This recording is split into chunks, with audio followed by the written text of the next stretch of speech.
Fala galera, Silas Fernandes aqui falando. Estamos em mais um episódio do Despluga Podcast. Vem chegando, curta, comente, compartilhe, não se esqueça, se inscreva aí no canal e ajuda a gente aqui, ajuda a comunidade Despluga Podcast a crescer aí no YouTube. Então eu conto com cada um de vocês. E aproveitando esse momento aqui, quero falar da nossa patrocinadora, Ideias de Mari DF. Clica aí agora no seu Instagram, @ideiasdemaridf. A Mari, ela faz confecção aqui, ó, gente, de lembranças, essa canequinha aqui e tantos outras lembranças aí para momentos especiais, Dia dos Namorados, Dia dos Pais, Dia das Mães, Dia das Crianças, tá chegando. Se você quiser, entre em contato, conversa com a Mari.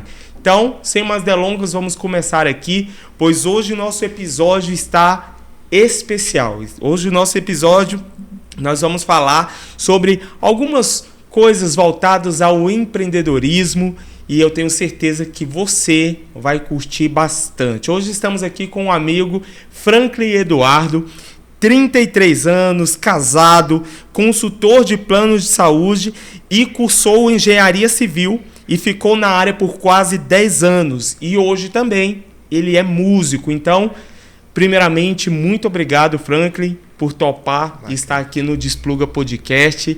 Eu agradeço demais em nome de toda a equipe aqui do Despluga. Muito obrigado e nos sentimos honrados aqui por sua presença. Se você quiser dar um alô aí pra galera, fica à vontade.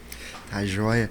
Silas, meu amigo, cara, eu fiquei honrado de receber o convite e surpreso de ser tão rápido, né? A gente tava conversando, acho que há uma semana atrás. Foi sim. E você falou, vou te convidar pra ir lá. Eu falei, gente do céu, bora! Quando eu recebi o WhatsApp, eu falei, tô pronto, bora. Do que a gente vai... Aí, acho que algumas horas depois, eu falei, do que a gente vai falar mesmo?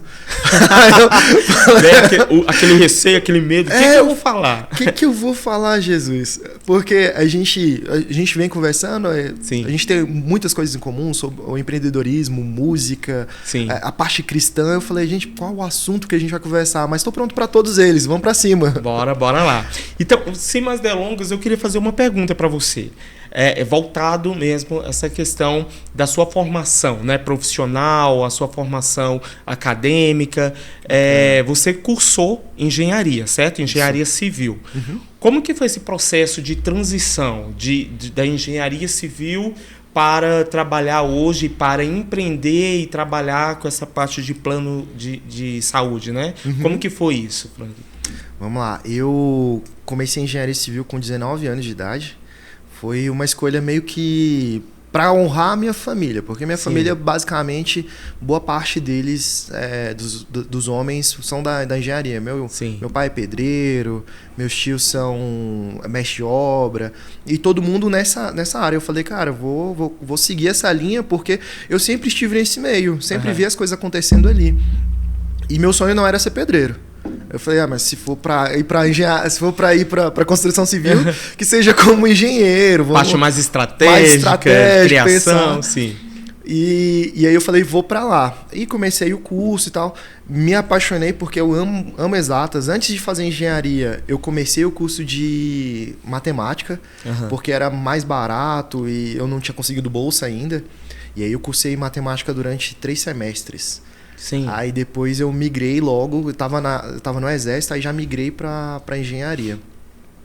E aí fiquei na engenharia durante quase 10 anos. Passei por várias empresas, prestando serviço para algumas empresas. Depois saí dessas empresas de CLT, comecei a empreender já nesse meio caminho aí. Comecei a empreender com alguns parceiros, né? Sim. Fazendo construções, trabalhando com projetos. Mas a engenharia foi uma das minhas maiores dores. Sério? Sério. Cita aí pra gente algumas dessas dores. O que acontece? Enquanto trabalhava com engenharia, eu fui descobrindo que eu não era apaixonado pela engenharia, sim, em construir. Sim. Eu não era apaixonado por essas coisas. Eu não gostava, de fato, de estar dentro de obra. Eu gostava de estar perto de pessoas, mas não gostava de estar dentro de obra. Sim. Eu não gostava do ambiente ali da obra. E eu comecei a me frustrar muito em relação a isso. E aí eu comecei a ter prejuízo financeiro, prejuízo emocional, prejuízo em relação ao casamento, porque me demandava muita energia e muito tempo. Quem é engenheiro que está no mercado sabe que você acorda às vezes 4 da manhã, chega em casa 10 horas da noite e ainda vai mexer em projeto, ainda Sim. vai continuar trabalhando. E quando você não gosta, não é apaixonado por isso, isso mais pesa do que te traz benefícios. Aham. E aí, em uma dessas situações, eu entrei com um amigo, na época, um amigo pessoal, para a Sim. gente montar uma empresa de engenharia. Ele continua na empresa e tal, a empresa dele lá, e eu saí, mas a gente começou a trabalhar junto e a gente começou a ter muito prejuízo. Sim. Muito, mas assim, coisa absurda. Eu falei, cara, não tá fazendo mais sentido. Eu tô pagando para trabalhar. Não faz sentido ter uma formação e tá ganhando menos do que os funcionários que eu contrato. Sim. E isso já há mais de um ano. E vindo de mercado, eu tava no mercado há muito tempo. Eu falei, cara, não tá fazendo muito sentido mais. E aí chegou um momento que eu falei pra minha esposa, eu falei, olha, eu vou arrumar um outro emprego. Vou voltar pra ser CLT, e nem que seja pra ser balconista, não menosprezando, mas nem que seja pra ser balconista de supermercado. Nem que seja pra ir pra padaria e limpar chão. Mas não faz sentido hoje tá trabalhando com que da forma que eu trabalho. Tá um desgaste emocional mesmo, né, Frank? 100%, cara. 100%. Eu tava tendo muito desgaste e tava prejudicando meu casamento. Literalmente. Chegou o ponto de a minha esposa se aborrecer mesmo. Falar, cara, não tá dando. Você chega cansado, sai. Às vezes a gente não conversa, a gente não se vê. Porque eu saía muito cedo, chegava muito tarde. E quando chegava ainda tinha demanda de trabalho para fazer. E ela não participava desses processos. Ela não entendia nada. Só via que eu estava trabalhando muito e trazendo nada de resultado. Sim. E isso é prejudicial. Sim. E aí você, como homem provedor, você fala, cara, eu não estou provendo. Nem emocionalmente para minha esposa e nem financeiramente para minha casa. Tá? Então, isso te quebra. E aquele sentimento de frustração, né? De tantos anos dedicando, estudando, trabalhando e não vê frutos, né? Não vê nada, as coisas florescerem, digamos assim. Exatamente. Eu ficava, gente, todo mundo virou a chave que estava na minha turma. Quer dizer, não todos, mas a grande maioria, a chavinha virou, o pessoal prosperou, ganha muita grana, nego andando de Land Rover, e eu às vezes não tinha dinheiro pro Uber. Meu Deus, sim. Aí eu, cara, que difícil, não tô entendendo. Aí eu falei, comecei a falar com Deus, falei, Deus, eu não tá fazendo mais sentido, eu tenho certeza que não há propósito mais nisso aqui, pelo menos não nessa estação. Eu tenho certeza que o conhecimento que eu adquiri na engenharia, o tempo que eu tenho de mercado, em algum momento vai servir para propósito. Sim. Mas nesse momento está me desviando do propósito e destruindo a minha casa, me destruindo emocionalmente. Sim. E aí foi quando eu falei para minha esposa, agora parei e vou começar a entregar currículo. Aí foi quando a minha esposa falou, vou fazer o seguinte, eu tenho uns amigos que são da área da saúde, minha esposa inclusive é da área da saúde, né? Eu sei que não é só formação, mas vamos ver se tem vaga na área administrativa, alguma coisa do tipo. Sim. Aí no primeiro currículo me chamaram, que foi uma amiga que trabalha como gestora numa empresa de benefícios na área de planos de saúde, que é a VIPCare, que é onde eu tô hoje. Sim. Foi o primeiro currículo e o único currículo que eu mandei. Eu falei, e antes de mandar, eu já orei, já falei, Deus... Tá nas suas mãos. Tá nas suas mãos. Eu preciso agora honrar a minha casa, eu preciso ir adiante, fazer essa transição de carreira que não é fácil. Fazer transição de carreira é um negócio muito complicado. Porque é um mar aberto, você começa a nadar de braçada em um oceano desconhecido. Né? Você vai descobrindo as ondas que vêm, né? Falando metaforicamente, mas você acaba nadando de braçada em um oceano que você desconhece, né? Exatamente. E você fica extremamente chateado, porque quando você pensa, poxa, eu dediquei muitos anos a estudo, muitos anos a fazer uma coisa que eu acreditava, e aí eu tenho que começar a migrar para outras que eu nunca estudei. Sim. Que agora eu vou ter que começar a me preparar. Eu tô lembrando aqui, antes de ir para a parte de saúde, eu ainda fiquei 1 ano trabalhando na parte de marketing digital. E a chave ainda não tinha virado no marketing. Eu falei, cara, o marketing digital eu vou ficar rico. Sim. Mas um tanto de gente que fica rico com marketing digital. Isso é verdade. Não é possível, não vai dar errado comigo. Foi quando isso? Foi mais ou menos... Foi há 2 anos atrás. 2 anos atrás? Isso. 2020? Foi no início da pandemia. Tá. Realmente a transição para o marketing digital começou nesse meio da pandemia, né? Foi. Que as pessoas começaram a despertar para o digital, né? Foi. O que acontece? Eu tava saindo... Eu sofri essa grande desilusão com a engenharia. E aí começou a parte... começou, na verdade, a pandemia, né? E aí foi durante a pandemia que minha mãe adoeceu... a engenharia não estava dando resultado. Todo o dinheiro que eu tinha guardado, mais minha esposa, eu tive que investir na parte no tratamento da minha mãe, que minha mãe teve câncer. Tá em tratamento até hoje, mas graças a Deus tá bem. Sim. E aí no primeiro ano eu fiquei extremamente perdido, porque eu cuidando da minha mãe, sem trabalhar, a engenharia não fazia mais sentido.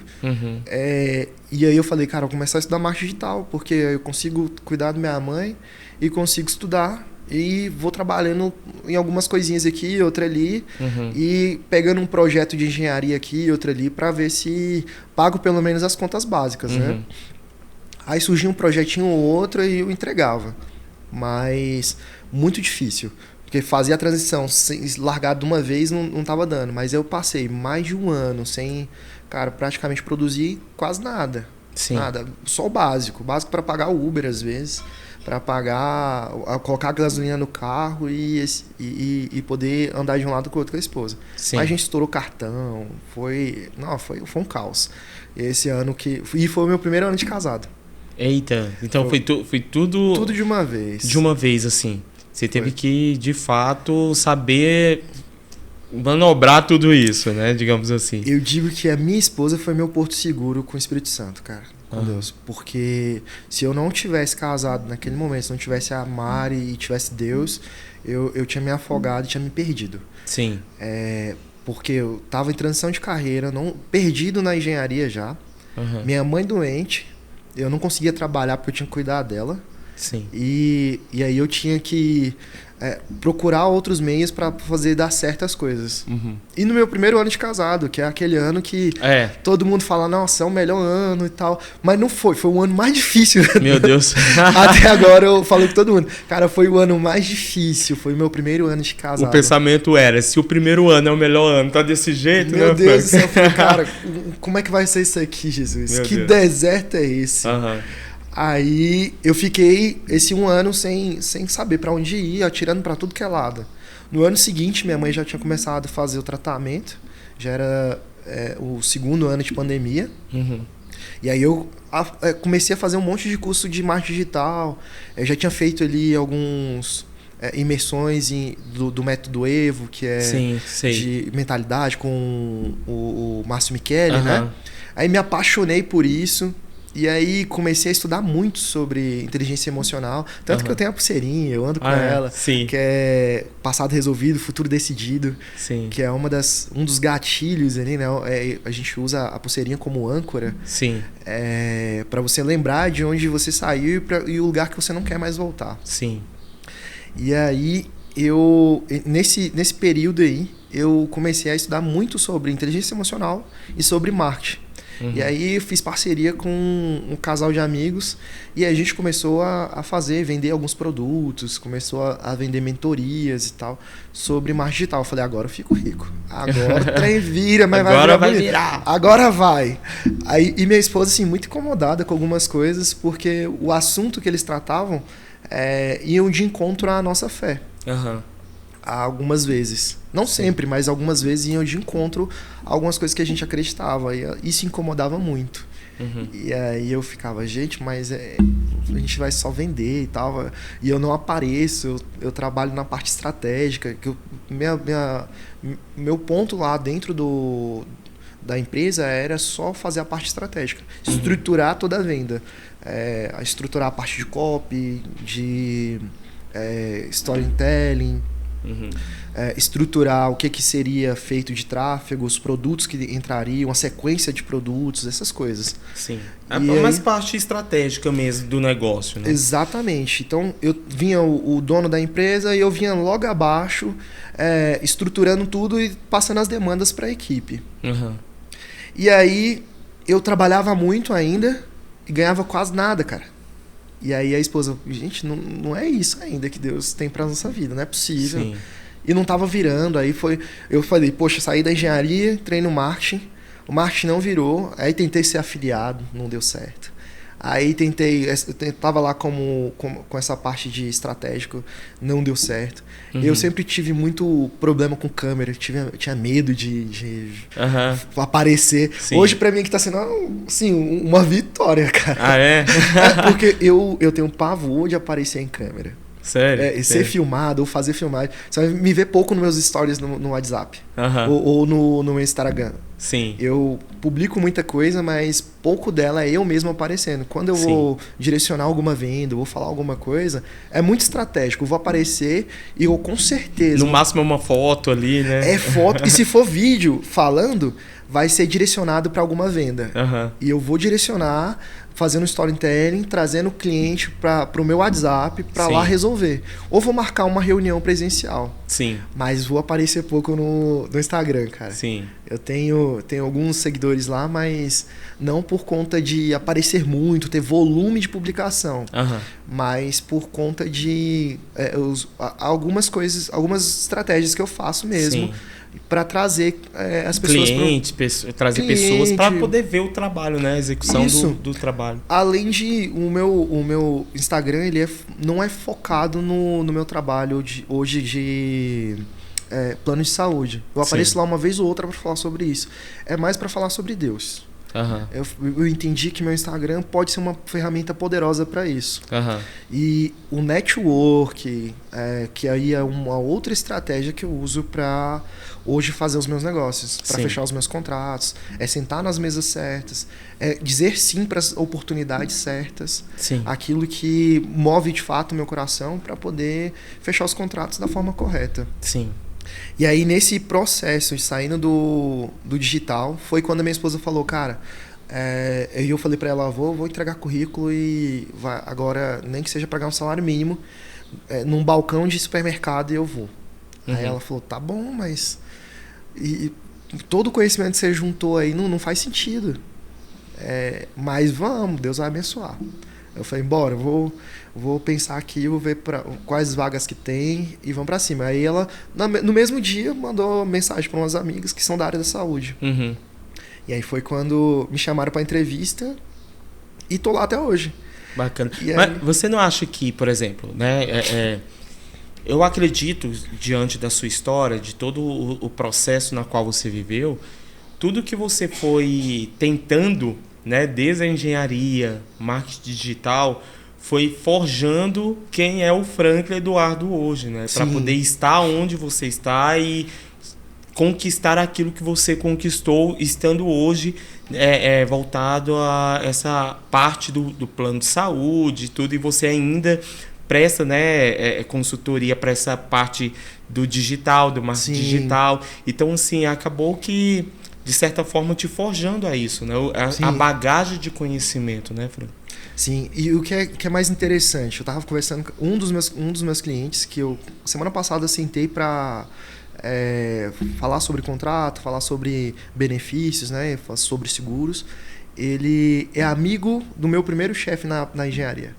Amigo pessoal, cara. Sim. Eu fiquei louco com isso. Eu falei, gente, como as coisas acontecem? Sim. Eu falei até com minha esposa, eu falei, cara, ele é amigo do dono da primeira empresa que eu entrei. Sim. E aí esse cara é sócio da pessoa que me apresentou a ele. E ele é amigo pessoal também do André Fernandes, que é o cara que me levou pra Lagoinha, praticamente. Que eu admiro muito. Sim. Eu falei, cara, como Deus é bom, né? Porque... Tudo interligado, tudo né? interligado ali. Deus me viu no meu passado, no meu presente e sabe qual é o meu futuro. Sim. E profissionalmente, principalmente. nada é por acaso. Mesmo que eu não entenda o propósito naquele momento, Deus sabe por que acontece, como as coisas acontecem, quem são as pessoas que Ele me apresenta naquele momento para que lá na frente as coisas façam sentido. Sim. E eu falei, cara, como a engenharia fez sentido agora. Sim. Como o network lá atrás fez sentido hoje. Sim. Aquilo que parecia que não fazia sentido era nenhum. tempo perdido, né? Uhum. A gente tem esse entendimento, tempo perdido. Mas sabe uma coisa que eu acho muito interessante, que eu até me vejo um pouco nessa sua história? Você tem 33 anos, né? Eu tenho 32. Somos da mesma geração, digamos assim. Sim. Geração Y. Os milênios. Nós somos de uma geração que nós pegamos o início da internet, né? O início ali da internet, e hoje o mundo hoje é totalmente tecnológico. Tanto é que o e-commerce tem crescido muito, porque tem muita gente que está migrando mesmo para o digital. E é o futuro, não tem como correr disso. Né? Todo mundo sabe que não tem como mais retroceder. Agora daí para frente, inteligência artificial está vindo aí com tudo agora também. E quem chegar primeiro bebe da água limpa, né? A fonte limpa. E trazendo nisso, o que eu vejo, muitas pessoas acabam achando que é uma falta de foco da nossa parte. Mas, na verdade, eu vejo por um ângulo diferente. Eu vejo que são uma questão de estar sendo preparado, forjado para alcançar aquele propósito que nós almejamos. Né? Você teve que passar pela engenharia, marketing digital, hoje está trabalhando, né, nessa questão do plano de saúde e tudo, e eu tenho certeza que ainda não é o que você quer ainda para a sua vida. Ou estou errado? Você ainda almeja alcançar outro patamar na qual você deseja? Tem os próximos níveis. Hoje eu falo até com minha esposa, é só um degrau pro próximo nível. A gente não alcancei o ápice que a gente sonha. A gente tem outros empreendimentos que estão no papel, são projetos que a gente vai executar em breve. Mas, por exemplo, eu fiquei muito tempo sem produzir nada praticamente. Só jogando no 0 a 0. Isso me trouxe muitas dívidas. E aí, esse 1 ano, quase 2 anos que eu tô no plano de saúde, foi que eu consegui quitar boa parte delas. E agora, no próximo ano, é que eu vou começar a pensar em investimento. Porque foi basicamente zerar o que estava para trás para poder, daqui para frente, começar a pensar no futuro. Porque empreendedorismo é basicamente isso. Se você não zera o que você tem para trás, isso vai te perseguir. E vai tirar seu sono, vai tirar sua paz. E você não consegue ir pro próximo nível. Eu vejo muita gente falando, poxa, eu vou empreender para ficar rico. Mas se você não consegue agora estabilizar o que você tem e ter uma constância, você não consegue ir galgando outros patamares. Então, o que eu falei, eu converso sempre com minha esposa, olha, hoje ela é CLT, né? Eu falei, se é CLT por um tempo, enquanto Deus permitir. Mas não é para sempre. Porque o que a gente sonha em ter e que queima no nosso coração são projetos que são muito maiores do que isso. E de onde veio essa veia empreendedora, Franco? Eu acho que dos meus avós.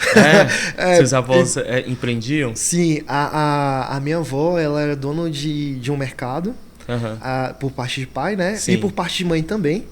E aí o meu pai poucas vezes trabalhou para o CLT, ele basicamente empreendia sozinho, pegando uma obra aqui, outra ali, e fazia esses bicos, né? Mas minha avó me levava pro mercadinho, eu ficava lá com ela. A minha avó, parte de pai, né? A minha família, por parte de pai, a maioria também empreende, ou são consultores em alguma parte do mercado. Tem uma tia aqui em Brasília que ela é consultora na parte de saúde também, só que ela é consultora de clínicas, ela ajuda as clínicas a abrirem da forma correta. Então, por exemplo, tem uma pessoa que tem um recurso, quer abrir uma clínica, e aí a minha tia ela vai lá e ajuda ela a entender qual é o processo de contratação, quais são os processos que ela precisa passar para poder abrir essa clínica. Entendi. E aí ela tem uma galera, aprendendo assim, com isso, né? Desde criança. Eu acho que isso veio veio desse pessoal, Sim. sabe? Da minha família por parte de pai. Por parte de mãe é diferente. Os meus primos, alguns parentes são funcionários públicos. Sim, pronto, chegamos ao ponto que eu ia falar. Brasília, nós vivemos uma cultura de concurso público. Muita gente tenta por anos aí estudando para poder galgar mesmo áreas que possam trazer uma estabilidade financeira e por aí vai. É errado? Não é errado. Não. Cada um sabe do seu potencial, digamos assim, né, para alcançar aquele propósito. Só que eu tiro o chapéu demais e eu aplaudo mesmo quem vai na contramão dessa cultura de Brasília. Pessoas que querem empreender. Nós não vemos, por exemplo, muitas pessoas em São Paulo que tem essa cultura de concurso público. São Paulo, a veia da galera lá é mais empreendedorismo, né?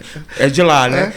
Então, olha aí. Então, de onde vem? É questão cultural mesmo. Então, assim, brasilienses, agora eu falo para vocês que estão assistindo esse episódio, você que mora aqui em Brasília, nessa região, e você está nessa labuta, digamos assim, diária, né, do empreendedorismo, parabéns aí para vocês, é de aplaudir de pé, porque não é fácil empreender. Sim. E a internet está aí hoje, né, para trazer facilitar, mas como o Franklin até disse muito bem aqui, você tem que saber manusear essa ferramenta. Aí agora já parte para a próxima pergunta que eu quero fazer para você. Você não acha que você tem as ferramentas, mas você não sabia, no caso, por isso que você bateu muito a cabeça contra a parede, por não saber manusear essas ferramentas, essas armas na sua mão? Cara, eu tenho certeza disso. Que é aquela máxima que a gente sempre ouve. Não adianta você ter muito conhecimento sem saber usar. Sim. Conhecimento demais sem finalidade, sem o porquê de tê-lo, você não avança. Sim. Então, o que eu fazia? Eu adquiria muito conhecimento para mim. Às vezes conseguia até passar isso para o meu time, mas eu não conseguia fazer com que isso gerasse resultado financeiro para mim. Sim. E isso me frustrava muito. Sim. Hoje eu faço o inverso. Hoje eu presto consultoria, mas é para 2 empresas, e eu selecionei bem, eu falei, cara, posso prestar consultoria para você, vai custar X, mas eu não presto serviço para muitas empresas. Basicamente para uma academia e um food truck. Sim. Só. Até mesmo para você conseguir entregar coisas de qualidade, né? Entregar o resultado de qualidade. Porque às vezes as pessoas só querem fechar contrato e quando vê não consegue nem entregar algo para o cliente, né? Sim. E aí o que eu via e fazia, né? Eu juntava muito conhecimento e não sabia administrar isso. Hoje eu faço o contrário. Eu tenho um conhecimento interessante em relação ao marketing. O que eu não domino, eu contrato alguém para fazer. Sim. Mas eu uso o conhecimento que eu adquiri durante todo esse período para usar para fazer venda no plano de saúde. Sim. Inclusive, tem um livro muito bom que eu gostaria de recomendar, que é Gatilhos Mentais. Sim. É um livro poderoso. Ele é muito direto ao ponto. Ele te ensina quais são os gatilhos que você precisa aplicar durante uma conversa. E aí, durante essa conversa, você aplicando os gatilhos da forma correta, você consegue fazer a venda. Sim. Mas você precisa entender qual é o processo da venda. O processo de você fazer as perguntas certas para o cliente. Tem aquele momento de entrevista ali com o cliente, sem ele perceber que você está entrevistando ele, que senão ele começa a fugir também. Porque aí você vai ficar buscando qual é a dor, né? Do cliente, para você não ficar só falando da dor, mas falar da solução daquela dor. Sim. E você mostrar para o cliente que você tem a ferramenta correta para poder resolver o problema dele. É você conseguir ter uma conversa humanizada, né? Exatamente. Hoje em dia, muitas empresas... Eu trabalhei alguns anos, né, no banco, na área bancária, e eu lembro que eu trabalhava na Caixa Seguradora. E foi quando começou a surgir o CX, né? A experiência do cliente. Não sei se você já ouviu falar do CX. Mas quando começou a surgir isso, eles trouxeram essa proposta do atendimento humanizado, que era justamente isso. Você conseguir, né, perceber a dor, a raiz da dor do cliente, para você trazer uma solução para aquela dor. E é nessa conversa humanizada, você se colocar como um papel de ouvinte para que o cliente possa trazer para você e você pegar aquela dor e trazer como armas e conseguir fazer a venda. Isso. Né? Uma coisa que eu vejo que o pessoal faz muito, e é por isso que enriquece, às vezes eu fico, cara, e é antiético. Usar a dor do cliente para vender, às vezes, uma coisa que ele não precisa, mas que você mina ele tanto que ele fala, cara, a minha dor é muito maior do que de fato era. Sim. Eu vou comprar isso aqui que às vezes vai resolver. E não resolve o problema. Não resolve. Aí sabe o que acontece? A cultura do papo de vendedor. Sim. Infelizmente, devido a ter, por muitos anos, vendedores mal instruídos mesmo, entende? Até questão do produto. Tem vendedor que não sabe nem passar o que aquele produto vai trazer de bom, o resultado final ao cliente.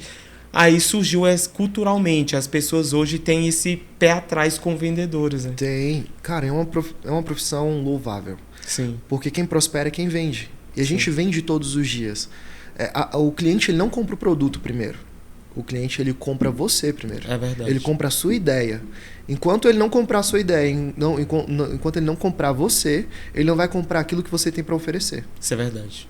Então, e aí aquele negócio das pessoas ganharem a confiança do cliente e começarem a empurrar aquilo que o cliente não precisa. Sim. Mas ainda assim, você tem tanto a confiança dele que você começa a empurrar coisas e fala, poxa, mas eu tô aqui para vender. E assim, não tô nem aí pro cliente. Tô nem aí pro resultado dele. Eu preciso vender mais. Preciso pensar no meu bolso. E isso não é legal, cara. Isso não é interessante. Isso não é bom, não é saudável. Sim. Até porque a gente vê isso no marketing digital. Quando começou ali, explodiu o marketing digital durante a pandemia, foi um monte de gente vendendo curso para ficar rico. Pessoas que não eram ricas vendendo curso de como ficar rico. Sim. E ficaram ricos vendendo curso. Sim. E cursos ruins. Sim. Coisas que você não precisava, coisas que você aprende às vezes no YouTube, com meia hora ali. Por exemplo, copy. Você comprar um curso de copy hoje, eu acho que é ignorância. Porque você tem às vezes aulas de copy de graça no YouTube. Sim. Que vão te levar para o próximo nível tranquilamente, muito fácil. Sim. E é um assunto muito bom. Ou você pode comprar um livro, por exemplo, por R$30, que vai te ensinar sobre copy. E que você vai avançar. Você não precisa pagar R$200, R$300 num curso que vai te ensinar uma coisa que você lendo, às vezes gastando meia hora por dia, estudando, você vai avançar. Sim. Sabe uma coisa que eu percebo muito nessa questão do marketing digital? Que quando surge uma ferramenta que possa fazer com que alavanque mesmo o produto daquela pessoa que quer trabalhar nessa parte digital, acaba ficando saturado. Aí quando começa a aparecer muitos conteúdos, até mesmo no YouTube, Instagram e por aí vai, e vai surgindo outras ferramentas. Hoje, por exemplo, o que está no hyper, né, do momento aí é a questão do ganho de autoridade. Né? Você tem que ter autoridade para falar sobre aquilo e as pessoas comprar aquilo que você acabou de falar, né? Comprar você primeiro, né? Porque as pessoas, querendo ou não, acabam analisando a pessoa, o persona ali, para poder pegar aquilo e alavancar isso. Tem o cara lá do marketing digital, ele é considerado o rei do marketing digital, o Jota. Joel J? Joel J. Eu estava vendo um podcast falando sobre isso e ele falando que queria ser um palestrante de sucesso, né? Assim que ele começou. Cara, olha a sacada do Joel J. Ele começou a oferecer as palestras dele para palestras pequenas, eventos pequenos. Até que surgiu uma oportunidade dele aparecer. Era uma palestra de 10 minutos apenas, mas ele estaria aparecendo no cartaz ali ao lado de outros palestrantes já conhecidos e renomados no mercado, como Paulo Vieira e tantos outros. Só dele aparecer num banner ali próximo ao Paulo Vieira e entre outros caras aí que estão já na alta, e o Wendel Carvalho Sim. e tantos outros, ele já ia começar a ganhar autoridade. Que as pessoas vão olhar e falar assim, quem é esse cara? E daí ele começou a subir. E ele estava explicando justamente isso, como você consegue ganhar essa autoridade, né? Hoje, o Franklin Eduardo, no patamar que você se encontra hoje, como que você trabalhou para ter esse ganho de autoridade? E quais são os próximos passos que o Franklin Eduardo tem para poder alcançar aquilo que você deseja em relação aos seus projetos? Show. Vamos lá, para a primeira parte da pergunta, né? O ganho de autoridade. O ganho de autoridade. Como é que eu trabalhei isso? E como é que eu trabalho isso até hoje, né? Sim. Basicamente, eu sinto... network. Eu não me preocupo muito com as redes sociais nesse momento. Sim. Porque o meu público não está lá nas minhas redes sociais. Entendi. O meu público ele está em outros lugares. São donos de empresas, são pessoas conectadas ou conectadas a empresas. Então, como é que eu trabalho a autoridade? É conversando com essas pessoas ou sentando na mesa de network com elas. Entendi. Às vezes sem falar nada, só estando no ambiente. Entendi. E quando há oportunidade de falar, eu me posiciono como especialista. Uhum. Então, eu vou falar só daquilo que eu realmente sei. E se surgir uma pergunta que eu não sei a resposta, eu vou trazer uma resposta depois, posterior, ou uma resposta bem genérica. Uhum. Porque não é errado. Falar, olha, eu não domino esse assunto, eu não sei sobre isso ainda. Mas se você me der a oportunidade, numa próxima reunião, num próximo encontro, eu trago a resposta. Uhum. Ou anota meu WhatsApp e eu te passo a resposta pelo WhatsApp. Eu não tenho a resposta aqui agora. Uhum. Mas eu vou trazer isso num momento posterior. Uhum. E o pegar o WhatsApp a gente sabe que é uma das ferramentas mais poderosas. Sim, né? sim. A gente sabe que uma vez que a pessoa te passou o WhatsApp dela, ela te passou o acesso. Te passou acesso, a confiança, né? Confiança. Ela confiou em você. Exatamente. Sim. Então, para você conseguir ir para o próximo nível, que aí é o que as coisas que eu tô agora construindo, participando das mesas que eu considero relevantes. Sim. E aí, e algumas mesas que às vezes não é tão relevante, mas que tem pessoas lá que podem me conectar a outras. Sim. Então, hoje eu não invisto tanto no marketing assim. No marketing, digo, no digital, de fazer tráfego. Eu já fiz bastante tráfego na parte de saúde, mas... É porque você, na verdade, você entendeu onde está o seu público, né? Sim. Então, você está onde você sabe que o seu público está, digamos assim. Exatamente. Porque o que acontece? Dono de empresa não está no digital. Sim. E não tem tempo para ficar ele olhando paga para pessoas estarem por ele, né? Exatamente. No digital. Poxa, você acha que um cara que tem 30, 40, 50 funcionários, ele vai gastar energia no digital, lá, olhando Instagram, publicando? Não, ele tem um gestor de tráfego que faz isso. Ele tem uma equipe de mídia que faz isso. O pequeno empreendedor é que vai estar lá. Sim. Esse pequeno empreendedor, ainda assim, eu prefiro chegar nele não pelo digital. Ainda assim, prefiro chegar nele por uma indicação. Uhum. Tipo, poxa, alguém que conhece alguém que vai me levar até aquela pessoa. Ou que indicou e falou, olha, eu conheço um consultor que ele sabe exatamente aquilo que você precisa. Sim. Sabe, o produto que você está usando hoje, que você tem hoje no mercado, não é tão bom. Te venderam um gato por lebre. Sim. E acontece demais, cara. Sim. No plano de saúde acontece demais. Sim. O cara vende um produto, às vezes, que não atende bem, mas que para o vendedor faz sentido. Sim. Mas para a pessoa que está comprando não faz sentido. Mas porque ganhou a confiança, ele foi lá e comprou. Aí eu prefiro ter pessoas que me conectem a essas pessoas que estão tendo problema para eu resolver os problemas. Porque eu entendi uma coisa que é uma máxima do mercado. Quando você só prospera e você só ganha mais dinheiro quando você entende que quando você resolve problemas de outras pessoas, o dinheiro vem através disso. Sim.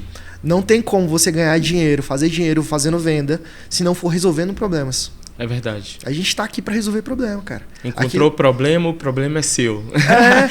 Eu tinha um chefe lá no banco que falava isso. Silas, encontrou o problema é seu. Pegue e resolva. Exatamente. Então, o que a gente precisa fazer, o que eu faço hoje? Então, basicamente estar nesses lugares. Ou procurar onde estão esses lugares. Algumas, por exemplo, pessoal, você participa de palestra, de aqueles de inteligência emocional. Eu falo, não vou gastar energia com isso. Uhum. Mas tem muito empreendedor lá, mas o cara não vai sentar comigo para falar de empreendedorismo. Sim. Ele tá lá para um outro objetivo. E não adianta Sim. eu trazer ele para esse mundo de tentar fazer venda pro cara numa palestra de inteligência emocional. Sim, é ignorância. Assim. Não faz sentido. Esses caras é porque eles já passaram por esse processo. Eles estão em outro patamar, né, Fred? Exato. Eles estão pensando hoje, por exemplo, na investimentos até internacionais. Exatamente. Eles já estão nesse nível. Uma das coisas que as pessoas erram quando tem até a estratégia de network, porque existe também essa estratégia de network. Você não consegue, por exemplo, conectar com qualquer pessoa que está ali em um ambiente, porque você tem que ter estratégia até com quem se conectar. Exatamente. Né? Se o seu, como se diz, se o seu negócio casa com o negócio de um ou de outro. Né? Às vezes a pessoa até tem a dor, ela não sabe que ela precisa onde encontrar a solução. Sim. Mas ela não confia em qualquer um. É verdade. Aí ela vai precisar de alguém para te levar até aquele lugar. Tem uma coisa que eu ouvi do Tel Hayashi. Ele falou, cara, o dinheiro te dá muitos acessos. Sim. Mas o network te abre portas que o dinheiro às vezes não abre. Isso é verdade. Então, o network, por exemplo, eu estava semana passada sentado com um rapaz que é amigo do André Fernandes, que é amigo de um dos primeiros chefes, um cara milionário aqui de Brasília, que tem algumas empresas muito boas, muito grandes. E eu não sentaria à mesa com ele se eu não tivesse trabalhado lá atrás com um amigo dele, que hoje é meu amigo pessoal também, que foi meu chefe, é meu amigo. Mas se eu não tivesse o acesso essa primeira pessoa, eu não teria acesso ao cara que eu sentei ontem com ele, semana passada com ele. Sim. Porque não tem dinheiro que traz esses acessos. É de fato confiança. Porque ele falou, olha, eu até tinha um outro corretor que resolvia as coisas para mim, mas ele pisou na bola. Hoje, qualquer corretor que chega e resolve para mim, eu já aceito. Sim. E aí, numa conversa com ele, eu direcionei ele, falei, cara, olha, você precisa disso e disso. A sua empresa, se rodar assim, vai ser melhor para você. Ele falou, aí a gente chegou num momento que ele falou, cara, vamos fazer o seguinte, eu não vou cotar com mais ninguém. Eu vou trazer tudo para você e eu espero que você resolva. E o que você trouxer para mim, eu vou adotar como verdade. Sim. Se eu descobrir que você tá pisando na bola, eu só te tiro do jogo. Eu falei, pronto, tô no jogo, cara. Sim. É sobre isso. É sobre a gente sentar na mesa, entender quem é o cliente, falar com ele e falar, cara, o que você precisa, eu tenho. Sim. E você não precisa procurar em outro lugar. Passou a oportunidade, pega a oportunidade e faça valer, né? E faça valer. Hoje, o que eu aprendi lá atrás sobre fechamento de contrato, Sim. sobre marketing digital... Faz sentido. Faz sentido hoje. Faz sentido hoje. Porque, por exemplo, eu uso marketing digital muito pouco. Muito pouco para o meu negócio hoje de plano de saúde. É um negócio muito... como é que eu posso dizer? Muito esporádico. Quando eu quero fechar uma adesão, por exemplo, que é um plano para pessoa física. Aí eu uso o tráfego orgânico para poder trazer esses clientes que estão precisando de um plano ou precisando de trocar de plano de saúde. Mas de forma muito estratégica, muito rápida. Você está um degrau acima, né? Você só pega isso como apoio hoje, né? Só como apoio. Não é um negócio que minha única fonte de renda. Até porque quem empreende sabe que se você tiver uma fonte de renda, o único lugar que você vai buscar a sua renda, você pode nadar e morrer na praia. Certo. Porque ter uma única fonte de renda para o empreendedor é arriscado demais. Olha só. Pessoal, estamos aqui, está gostando desse bate-papo aqui com o Franklin Eduardo? O Franklin já trouxe aqui vários insights na qual vocês, que talvez esteja nesse processo também de empreender, estão às vezes até batendo a cabeça contra a parede. Então, olha só, ele já trouxe aqui alguns insights. Primeiro, entenda onde está o seu público. Sim. Depois, você tem que entender em qual fase, né, desse empreendimento você está. Você tem que saber como que está os seus negócios e tudo, né, Franklin? Isso. Para daí você começar a usar as ferramentas de forma assertiva, né, Franklin? E diante de tudo isso, né, que você já trouxe em relação aos planos de saúde, o marketing digital que acabou casando muito, e hoje você está trabalhando, vivendo disso, e você tem projetos, né, para galgar lugares maiores, né, Franklin? Porque assim, o ser humano não pode parar, né? A evolução, a internet está vindo aí com tudo evoluindo, e a gente também tem que evoluir até em conhecimento. Como que está o Franklin Eduardo hoje como empreendedor? Você está satisfeito? Você entendeu que este é o propósito da sua vida? Como que está isso para você? Como que está a cabeça do Franklin Eduardo hoje como empreendedor? Faz sentido hoje para você? Hoje faz muito sentido. Eu sou apaixonado por empreendedorismo. Sim. Tanto que eu falo para todo mundo, gente, por que vocês perdem tempo com CLT? Mas passa pelo CLT, mas você vai entender que lá não é tão bom. Talvez você está trabalhando para conquistar sonhos de outra pessoa, né? Eu fico, gente, passa pelo CLT, vê se faz sentido para você. Estuda para concurso, vê se faz sentido para você. E empreende em alguma coisa. Mas depois de ter passado pelo CLT primeiro, aí depois estuda para concurso. Veja se aquilo que você quer fazer... Não, é que eu falo para algumas pessoas. Não queira passar num concurso pela grana. Sim. Não queira fazer alguma coisa só pelo dinheiro. Porque por dinheiro você consegue de qualquer outra forma. É verdade. Porque aquele negócio... mas eu quero passar no concurso para ter estabilidade. Estabilidade é uma ilusão. Estabilidade financeira acontece quando você é organizado financeiramente. É verdade. Porque não adianta ganhar 15 e gastar 17. Isso é verdade. Ganho 30, mas gasto 32... Nunca vai ser estável. Crenças limitantes, né? Poxa, vai ficar nesse ciclo vicioso. O dinheiro nunca vai trabalhar para você. Você vai passar o resto da vida trabalhando para ter dinheiro. O dinheiro nunca vai trabalhar para você. Não funciona, aí não roda. Nós chegamos a um ponto. Tem um episódio aqui do Despluga Podcast, você que está nos acompanhando pode até olhar aí, com a Laís Filgueira. Ela é consultora financeira. E ela falou uma coisa que abriu minha mente nisso. O dinheiro, você não tem que servir ao dinheiro. É o contrário, ele tem que te servir. Exato. Né?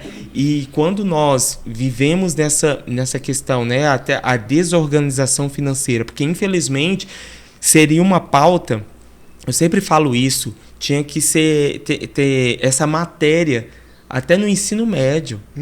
As pessoas tinham que aprender a ter uma gestão financeira desde o ensino médio, mas infelizmente, Brasilzão, estamos aqui, não tem isso. Porque não faz sentido no Brasil. Não faz. Até porque a gente tem aqui o cabresto, né? Sim. Tanto financeiro quanto emocional. Se tira isso do povo, a gente passa a pensar mais de forma inteligente nos nossos políticos do que financeiramente. E envolve outras coisas a mais, né, Franklin? Por exemplo, estamos aqui outubro, né? Já está aí, se você começar a andar aí nos comércios, já tem coisas de Natal. Sim. Como que é? Os enfeites. Os enfeites de Natal. Enfeites de Natal, que já desperta já o gatilho de quê? Compra. Né? E o cara vai, pega ali o 13º salário. Que deveria ser para investimento, investir na família, que deveria ser para fazer ou resolver problemas financeiros que estão para trás. Sim. Mas o pessoal pega e vai, já tá comprometido, né, o 13º. Cara, tem gente que tá devendo 3 meses para frente de salário. Sim. E isso é muito ruim, 3, 4 meses para frente de salário. Sim. E a pessoa só tem o salário, não tem outra fonte de renda. E aí as pessoas ficam 3, 4 meses para frente devendo. E aí quando termina de pagar, faz mais 3, 4 meses de dívida. E assim, fica naquele círculo vicioso. E nunca sai disso, não prospera por conta de achar, poxa, ano que vem eu vou ter uma promoção, vai ter um aumentozinho. Esse aumento já vou ver uma outra coisa aqui para fazer com ele. Em vez de investir. Nos Estados Unidos, a cultura é investir mais e gastar menos. Sim. Sim. Lá existe, claro, a máxima do consumismo, o pessoal é muito consumista. Sim. Mas você vê que os maiores investidores vêm de fora do Brasil, não estão no Brasil. Claro que a gente tem, por exemplo, o Luiz Barsi aqui, que é um investidor, um dos maiores do Brasil, se não o mais rico do Brasil. Uhum. É o cara que o dinheiro trabalha para ele, não é ele que trabalha para ter dinheiro. Sim. Mas ele começou pequenininho, ele falou, cara, eu comecei arriscando ali, tentando entender o que era o mercado financeiro, tentando entender o que era mercado. E depois que descobri que o dinheiro pode trabalhar para mim, eu nunca mais quis correr atrás de dinheiro. O dinheiro vem. O dinheiro é consequência de trabalho, de servir. É isso aí. É porque as pessoas têm que entender que o dinheiro é a consequência de um trabalho bem executado, né? Uhum. A gente tem até trabalhos ruins com muito dinheiro. Sim. Mas aquilo tem um limite. Não, tem um limite e você acaba manchando. Por isso que tem muitas empresas hoje que têm nome no mercado que infelizmente quebraram e tem muitas que estão caindo cada vez mais porque manchou o nome, né? Manchou a marca. A partir do momento que você mancha a sua identidade, e eu falo isso não é só questão física, né? PF, pessoa física, pessoa jurídica também. Você acaba com a sua identidade, com a sua marca. Tem, por exemplo, no marketing digital, a gente viu um monte de gente explodindo. Sim. Mas não durou 2 anos. Os caras ganharam muita grana, compraram carrão, alugaram mansão e tal, mas ninguém fala mais deles. Porque venderam uma fantasia. E aí quando descobriram que era uma fantasia, ninguém mais faz. Ninguém mais compra a ideia. Sim. Agora é diferente, por exemplo, quando você vende um produto. Tanto que eu falo para minha esposa, eu não vou entrar no marketing para fazer curso, de vender curso, ou criar um curso para as pessoas aprenderem a vender curso. Porque não é difícil fazer isso. Por exemplo, eu posso fazer um e-book ensinando lá 20, 30 maneiras de como você empreender. Só que se eu não ensinar para você que empreender também é ter educação financeira, de que todo o dinheiro que entra não é salário, de que o dinheiro que entra, por exemplo, para um MEI, nem tudo é salário, você tem que pagar imposto. Você daquele dinheiro, você vai ter que tirar o seu Prolabore, talvez você nem tenha Prolabore, porque você tem que ter fluxo de caixa, você tem que ter dinheiro para pagar a sua locomoção, o seu almoço, as suas reuniões. Sim. Você tem que ter dinheiro para toda essa questão de empreendedorismo. E às vezes você não vai ter salário. Você vai pagar as contas ali, o básico do básico, e você não vai, enquanto você não começar a avançar mais, produzir mais, para que sobre mais, para que isso vire lazer, aí você não vai ter lazer. Vai ser só investimento. Sim. E durante bastante tempo é isso. Empreender bastante tempo é investimento. É você pegar todo o dinheiro que você tem e investir todo naquilo que você almeja. Por exemplo, poxa, eu sou MEI. Não adianta eu achar que eu recebi R$3.000 e R$3.000 é salário. Não é. Talvez R$3.000 seja um sonho de salário. Sim. Seja o sonho de... Porque o salário nada mais é do que a ajuda de custo. Sim. Que é aquilo que você recebe para pagar suas contas e você se manter no mês. Sim. O restante que entra na empresa é para fazer a empresa rodar. Seja ela MEI, limitado ou qualquer outra modalidade. Sim, verdade. Caraca, é sobre isso. Gente, curta, comente, compartilhe este episódio, que eu tenho certeza que vai ser ótimo para você, principalmente você que está nesse processo de entender como funciona essa questão do digital, o seu empreendimento. Então, se inscreva aí no canal, ajude a gente aqui no Despluga Podcast. Agora, Franklin, estamos chegando aqui já na parte final aqui da nossa entrevista, mas antes disso eu queria que você falasse um pouco também sobre a musicalidade, está na sua veia também, você Bacana. É músico também, né, Frank? Eu comecei a estudar música com 12 anos de idade, você acredita? 12 anos? 12 anos. Na igreja, inclusive, o pastor da igreja falou, um menino muito tímido, eu me escondi atrás da minha mãe para falar com os outros. Ah, é? Nossa, extremamente tímido, muito. Aí o pastor, deixa esse menino comigo que eu vou ensinar música pra ele vai destravar. Aí eu comecei a estudar música e com ele, aprendendo violão e tal. A primeira vez que eu toquei eu lembro até hoje, foi no Natal. E aí a gente teve um momento lá com a igreja e tal. Aí o pastor falou, você vai tocar a primeira música que eu te ensinei, que era até Poderoso Deus na época. Aí ele falou, você vai tocar e eu vou cantar. Eu falei, beleza. Eu toco, mas deixa eu tocar sentado? Aí ele falou, tá bom, pode tocar sentado. Mas essa é uma apresentação pra igreja antes da ceia. Eu falei, tá bom. Que era a ceia de Natal da igreja, né? Aí eu falei, tá bom, vou. Ele falou, aí eu fui, sentei. Aí eu falei, cara, eu tô muito nervoso. Eu posso tocar de costa? Ele falou, não, você não me pediu isso, não. Eu falei, mas não vou dar conta de olhar pro povo, eu vou errar tudo. Eu, de lado, posso tocar de lado? Aí eu toquei de lado, eu era criança, cara, 12 anos de idade, a primeira música, mas eu suava tanto, bicho. Sim. Tanto, mas assim, foi um terror aquele dia, me marcou. Sim. Tanto que eu lembro até hoje de como foi. Mas o interessante disso é que isso vai fazendo com que você vai destravando coisas, né? Sim. Eu era uma pessoa extremamente tímida. Eu era de cortar caminho para não falar com as pessoas, de tão tímido que eu era. Às vezes as pessoas perguntavam o meu nome, quem respondia eram meus pais, minha irmã. Eu não falava. E hoje estou aqui, ó, sem vergonha no bom sentido. Né, aqui no Despluga, nunca que eu imaginei que um dia eu estaria, né, entrevistando muitas pessoas de diversas profissões aqui na mesa do Despluga, né? Então, assim, são coisas das nossas vidas que a gente passa porque existe um propósito maior. Sim. Né? Estamos caminhando para esse propósito. Cara, é muito bom. A música me ajudou muito. E assim, como propósito, me ajudou muito em relação até à minha vida profissional. Sim. Porque me tirou daquela timidez, daquele medo de falar com as pessoas. Eu tinha muito medo, cara. Muito, mas assim, era absurdo. Aí a primeira vez que eu toquei com a equipe de louvor da igreja, essa vez eu toquei de costa mesmo. Sim. Eu fiquei olhando pra mesa, a mesa ficava assim no cantinho, eu fiquei olhando pra mesa. E tocando. Assim, tudo errado. Porque eu tava com medo. Nervoso demais. Aí depois, assim, com o tempo foi melhorando. Aí, o outro momento foi quando... A primeira vez que eu fui cantar. Ah, bicho. Aí foi errou letra. Errei letra, errei desafinado. Eu falei, não, eu não nasci pra esse negócio não, cara. Não tem condição não, muito ruim. Mas o bom é que você permaneceu, né? Permaneci. Uma coisa que a gente precisa ter resiliência, cara. Sim.